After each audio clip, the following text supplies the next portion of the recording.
सुबह रतन India power में आज ने अच्छी खासी तेजी देखने को मिल रही है, लेकिन ये तेजी के बीच में हमें क्या मालूम होना चाहिए कि लास्ट जोन जो हमने डिस्कस कर रहे थे रतन इंडिया पावर पर, क्या हम वहां पर सस्टेन कर रहे हैं? क्योंकि भैया जो लास्ट चीज हमने ली थी वो थी 1250 पे। जैसा आप यहां पर देख सकते हो, आपको तीन ट्रेंड नजर आ रहे हैं। ये दो ट्रेंड जो है ये आपकी मिड रेजिस्टेंस और क्रूशियल रेजिस्टेंस है, और क्रूशियल सपोर्ट आपका 1250 पे है। ये पुराना वीडियो है, तो 1250 से आपको कई बार रिकवरी दिखी है, लेकिन अगर हम चार्ट पर रीसेंट देखेंगे तो आपको पता चलेगा कि आज हम 1250 पर आए हैं। तो भैया 1250 जो कि हमारा क्रूशियल सपोर्ट है और यहां से हमें कई बार रिकवरी दिखी है, तो हमें यहां चाहिए क्या होगा? हमें चाहिए कि वापस से 1250 पर सपोर्ट ले। ठीक है, क्योंकि काफी सेशन लगभग पिछले एक महीने से हम 1250 के नीचे से कितने पे थे? 1180, 1140 इतने के आसपास हम सस्टेन कर रहे थे, कंसोलिडेट कर रहे थे, यानी 1250 पर हम नहीं आ रहे थे। लेकिन आज हम 1250 पर वापस आए, तो हमें यह देखना है कि 1250 ये सस्टेन होता है और सपोर्ट वापस से बनाता है या नहीं। अभी आएंगे प्रेजेंट चार्ट्स पे, लेकिन ये तेजी बनी किस लिए? पहले जो कंपनी ने अपडेट यहां पर दी उनको समझ लेते एक बार। एजीएम 26 सितंबर की कंपनी की है।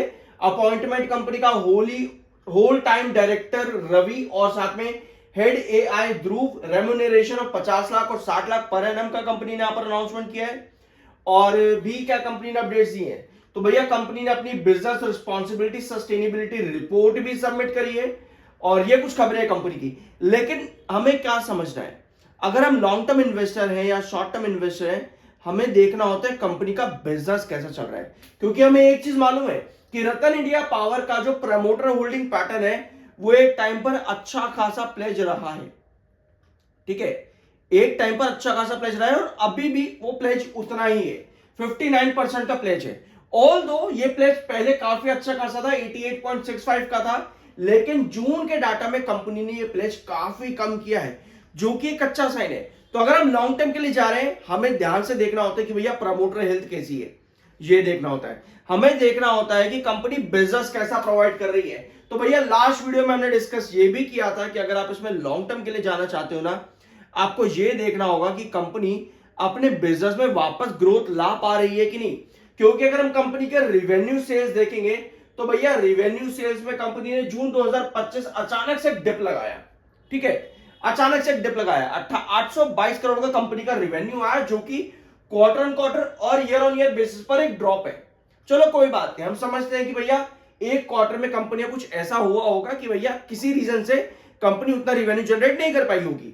लेकिन जून का क्वार्टर यूजुअली कंपनी का अच्छा देखने को मिलता है इन कंपैरिजन विद मार्च, तो उसके बावजूद भी कंपनी ने डिक्लाइन दिया है। चलो कोई बात है, हम एक लेवरेज लेते हैं कि किसी ना किसी रीजन से कंपनी के रेवेन्यू में डिक्लाइन आया, कोई दिक्कत नहीं है।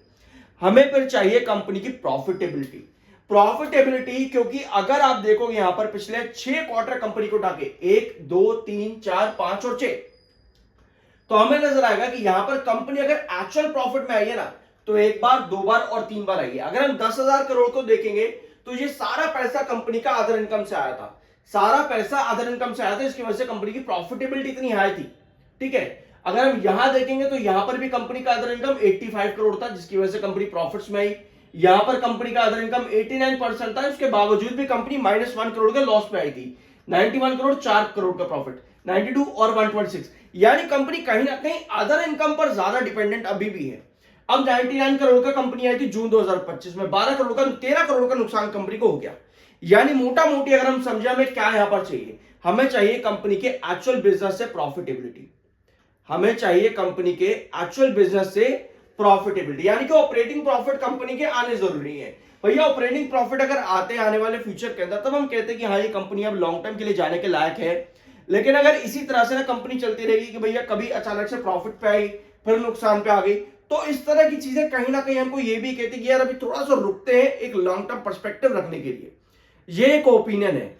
इस तरह से हम छोटी छोटी रिसर्च करके अपने इन्वेस्टमेंट को आगे बढ़ाते हैं, हमें ना एक नजरिया मिलता है कि हमें करना क्या चाहिए। वरना क्या होता है ना, छोटे छोटे पेनी स्टॉक्स मार्केट में से बहुत पड़े हैं जिन पर हम अंधाधुंध जाकर के बैठ जाओ और कहते हैं कि भैया लॉन्ग टर्म ले लिया अब तो, और पता चलता है कि भैया फिर लॉन्ग टर्म, क्योंकि कई कंपनी ऐसी है ना, आपको लगता है कि यार इतना बढ़ गया है, आगे और बढ़ जाएगा, एक टाइम पर इसका प्राइस पता नहीं कहां था, यहां था एक टाइम पर इसका प्राइस, तो भैया अगर फिर से यहां पर आ गया तो लेकिन हम ये नहीं देखते कि भैया 10-10 साल कंपनी कहां पर थी, 10-10 साल। तो भैया कई बार ऐसा होता है ना, कई सारे पेनी स्टॉक्स पर हम रिसर्च नहीं करते हैं और हम जाकर के एंट्री ले लेते और फिर हम कहते हैं कि यार भाई इतना आ गया तो सोचो उसका पहले का प्राइस कितना था, वहां चला जाएगा। हम इसके बीच का टाइम फ्रेम नहीं देखते कि इतने लंबे समय तक, इतने 10-10 सालों तक क्यों एक ही रेंज पर कंसोलिडेट करता रहा इतनी बड़ी गिरावट के बाद में। तो हमें कंपनी का बिजनेस चाहिए होता है। अगर कंपनी बिजनेस देती है तो यस लॉन्ग टर्म पर्सपेक्टिव बनता है, लेकिन अगर कंपनी वही पुराने घिसे पिटे 10 साल लेकर के वापस आ जाती है तो भैया फिर हमको वहां पर दूर भी रहना पड़ता है। ये एक ओपिनियन है, पॉइंट ऑफ व्यू है ये मेरा, जो मैंने रिसर्च मैं समझता हूं ऐसा करना चाहिए। बाकी आपका ओपिनियन क्या कहता है कमेंट बॉक्स में आप मेरे ओपिनियन को यस या फिर नो में वो भी कर सकते हो, एग्री भी कर सकते हो या फिर नॉट एग्री भी कर सकते हो, यस या फिर नो में। तो ये चीजें अभी आपके रतन इंडिया पावर में। अपार्ट फ्रॉम दैट आज के दिन तेजी तो बनी, लेकिन 12.50 पर वापस आती है। आपके पास सेलर काफी ज्यादा एक्टिव हो गए हैं इस समय, लगभग 1:2 का रेशियो है, यानी कि एक बार पर 2 से ज्यादा के लगभग सेलर आपके पास यहां पर एक्टिव है। अपार्ट फ्रॉम दिस मार्केट की कंडीशन क्या भैया, जीएसटी कट तो आ गए, मार्केट में गेन भी आ गया, लेकिन वो गेन होल्ड नहीं कर पाया मार्केट। रीजन क्या है, क्या हमारे पास कोई नेगेटिव खबरें हैं? नहीं भैया, नेगेटिव खबरें तो इस समय इतनी नहीं आ रही हैं। अमेरिका इस समय कुछ भी कर रहा है तो हमारा कहीं ना कहीं रशिया और चाइना क्या चीजें वहां चल रही हैं, एससीओ समिट में क्या क्या हुआ, उसको लेकर के हम ऑप्टिमिस्टिक हुए मार्केट में, जिसकी वजह से हम 79,800 से उठे और कहां तक हम चले गए, हम चले गए लगभग 81,800 तक, लगभग 81,800 तक हम चले गए। यानी हम मार्केट के बेसिस को समझ रहे हैं। ध्यान से सुनना, हमें न्यूज चाहिए होती है, ठीक है, लेकिन उसके साथ में हमको मार्केट हो या पर आपका इक्विटी हो, हमें हमेशा सपोर्ट चाहिए होते हैं, हमेशा बेसिस चाहिए होते हैं। तो वो बेसिस जैसा भी आपके सामने मैंने बताया 79,800 और 81,800 या फिर 80,500, ये इंपॉर्टेंट बेसिस है मार्केट के। अब आता है रतन इंडिया पावर पे। तो भैया रतन इंडिया पावर आपको कितनी बार, एक बार, दो बार, 3 बार आपको 12.50 से रिकवरी देता देखने को मिला है, लेकिन पिछले एक महीने के अंदर आप 12.50 पर बार बार रिस्ट्रिक्ट हो रहे हो। यानी कोई भी सपोर्ट अगर आपका इस तरह से रिस्ट्रिक्ट हो रहा है, एक बार, दो बार, 3 बार, आज भी सेलिंग ज्यादा है, तो हमें क्या चाहिए होता भैया, उसको वापस से सपोर्ट बनाए, जिस तरह से पहले बनाता था, एक बार, दो बार, 3 बार, 4 बार, वापस से सपोर्ट बनाए।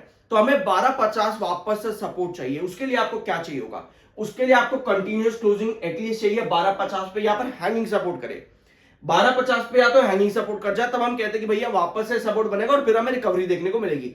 लेकिन अगर ऐसा नहीं होता, 12.50 सस्टेन नहीं करता, हैंगिंग सपोर्ट नहीं बनता, तो भैया ये फिर रेजिस्टेंस बन करके आप डाउन ट्रेंड पे आ जाते हो, जहां पर आपका मिड सपोर्ट बनता है लगभग 11.80 के आसपास, और फिर अगर हम ऊपर का ट्रेंड देखें तो आपका 13 रुपए, क्या 13 रुपए 10 पैसे के आसपास आपका रेजिस्टेंस आता है। तो ये रेंज आपकी आ जाती है अगर आप 12.50 को वापस सपोर्ट नहीं बना पाते। तो ये कंडीशन है। आप आज की कैंडल देख सकते हो, आपके पास सेलिंग थोड़ी सी ज्यादा आ रही है, हमें 12.50 सपोर्ट चाहिए ही होगा, अदरवाइज 12.50 आपका रेजिस्टेंस बन करके कहीं ना कहीं डाउन ट्रेंड यहां पर क्रिएट हो सकता है। तो 12.50 एक बहुत इंपॉर्टेंट लेवल रहा है, लगभग 1.5 महीने 2 महीने पहले की वीडियो में भी हमने डिस्कस करा था। जैसे आपने वीडियो की शुरुआत में देखा था एक छोटा सा क्लिप, वहां पर भी 2 महीने पहले हमने यही डिस्कस किया था कि 12.50 एक इंपॉर्टेंट सपोर्ट रहा है। वहां से नीचे आया 2 महीनों के अंदर बड़ी अच्छी खासी गिरावट पर, वापस 12.50 पर आज के दिन आया। देखना यह है कि हैंगिंग सपोर्ट जैसी कंडीशन बनती है या फिर नहीं। आई होप कि वीडियो आपको पसंद आएगा। बाय सेल की कोई रिकमेंडेशन नहीं है, मिलता है अगले वीडियो में।